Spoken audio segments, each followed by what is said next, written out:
We're ready when you are. Everybody ready? Everybody hear me with your mics? Everything good? All right. Thank you all for coming out today. I've got an announcement here I want to go over and read some things to you, and then we'll take some questions at the end of it. So, on October 13th of this year at 12:13 a.m., 911 received a call of two males attempting to break into vehicles. At 12:22 a.m., the first responding officer arrives in Wexford Downs subdivision. At 12:23 a.m., the first responding officer on the scene makes contact with a suspect, matching the description given by dispatchers, at which point in time the suspect immediately opened fire on the officer, missing the officer but striking his police vehicle. As the suspect began to flee, he fired at the officer again. The officer returned fire. Let me stop right here and let me make a point. I want to make it very clear. There's no confusion about what I'm saying. We at the Knox County Sheriff's Office will not allow criminals, regardless of your age, to create an unsafe environment for our citizens and our officers at the Knox County Sheriff's Office. If you shoot at one of my officers, we'll defend their life and the citizens of this community. That's a guarantee. The suspect was able to flee, but through the initial investigation, it was determined there was a second suspect also at large. From the time of the shooting until approximately 5 a.m., officers, detectives, SWAT, and negotiators responded and remained on the scene to investigate the events leading up to the shooting. At approximately 9:30 a.m. that morning, detectives arrived back in the area to continue their investigation. As detectives began to canvass the area, two detectives from the Property Crimes Unit, who are up here with us today, Detective Saluski and Detective Massey, advised our Major Crimes Unit they had been working on a case involving two individuals. This case involved a TikTok challenge where you steal a vehicle, drive it for a day or two, and then ditch it. Approximately 12 vehicles were stolen, those being Kias and Hyundai models. This began in August with another 30 to 40 vehicle burglaries. There are two other suspects we believe to have been involved in this case as well, and more charges on this will be forthcoming. They had identified the two who were arrested from the same area in Karns where the attempted theft occurred on October 13th of 23. Detectives obtained warrants for two individuals, both juveniles, yesterday afternoon, and the two were taken into custody on auto theft charges. Detectives also have information the two attempted to steal three different vehicles the night of the shooting from Westgate. As the investigation continued, we discovered the two individuals arrested for auto theft were the same two individuals involved in the incident just after midnight, where there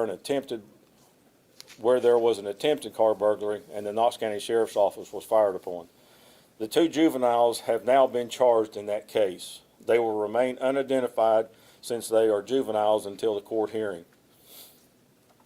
One male, age 17, is charged with criminal attempt to commit second-degree murder, Class A felony, a handgun possession prohibited Class A misdemeanor, possessing a firearm during the commission of a dangerous felony, Class C felony, and theft of property valued over $10,000 but less than $60,000, a Class C felony. This individual is being held at the Richard L. Bean Juvenile Detention Center until a hearing on November 27th, 2023. The second male, who was 17 at the time of the offense and just turned 18 on October 14th, has been charged with accessory after the fact, which is a Class C felony. Handgun possession is prohibited, Class A misdemeanor, theft of property over $10,000 but less than $60,000 is a Class C felony. This individual is being held at the Roger D. Wilson Detention Facility until his hearing on November 27th. I, as a Knox County Sheriff, Chief Deputy Lyon, and all the men and women who serve and protect our county are sending a strong message today. I believe the District Attorney as well, General Sharm Allen, will agree we will not tolerate lawlessness, violence against our citizens, nor our officers of the Knox County Sheriff's Office. If this is what you have in mind, now's a good time to leave Knox County. With that being said, I'll take questions at this time, and if there will be some that we probably won't be able to answer, but we will at least attempt to give you an answer to your question, so, yes. You said a total of 12 vehicles were stolen by the two? Is that what I heard? Yes. Okay. Yep. Do we know how long they had done, like what time frame that was in?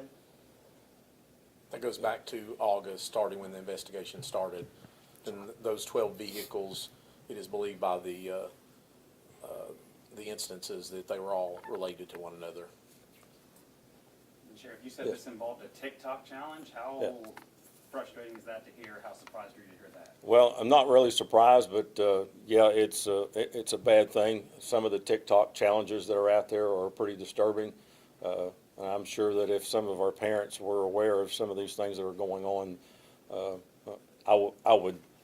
I hope it would be safe to say that they wouldn't be real happy about that. But the two investigators that are handling that right now can talk a little bit about that, the information they were able to get on that. So, guys. Fortunately, it's on the social media, the challenge how to do the operations of the theft itself, so it kind of spreads, and it's no secret it's out there nationwide. It's very easy to do. We watched a video where one videoed himself under a minute after he took part to console. He had it started and took off in it. Yeah. With a lot of these things we're seeing on TikTok now, is there anything KCSO is doing to try to be more aware of what's going on with these social media platforms? I think what they were just describing to you right then, obviously there's a lot of our technological individuals as well, keeping an eye on what's going on the internet, social media. You start getting information of individuals talking to each other, and some of that information, I think that they don't realize what they're saying to each other, and that gives us information as well. So, you know, it's said a lot of times that's why they're criminals, because they're not real smart at it. At least they don't put a lot of thought into it. They get by with it for some time, but eventually they end up getting caught. Anybody else?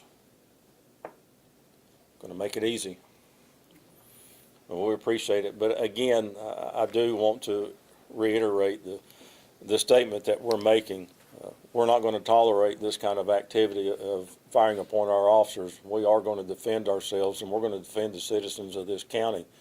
But I put it to you this way: you fire at one of ours, and we're going to stop the threat. That's all there is to it. So, yes. Just to clarify one point, sorry. What time did the arrest happen? Do we have that? Yesterday afternoon, in the, I think it was it 1300 hours, I believe, is when the two subjects were detained on the outstanding theft petitions, is when we originally were out with them. And the murder charges? They were later on, they were late last night, as far as when they were actually Written up. Written up. Written up. The juvenile process is different than our normal adult thing, so it has to go through a series of events that go on to obtain those petitions. But that happened late last night.